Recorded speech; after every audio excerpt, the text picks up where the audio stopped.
Uy! Andiyan ka pala. Andito ako sa balcony ng Portico Hills. Kung nakikita mo, eto napakaganda ng balcony natin. Tanaw na tanaw mo. Ayan. Kasi mataas ang area natin, kaya kitang-kita mo, napakaganda ng view.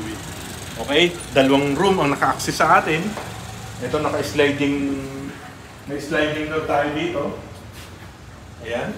Then ito naman ang isa natin. Napakalaki ng bedroom natin. Okay? 3.5 lang. May bahay ka na.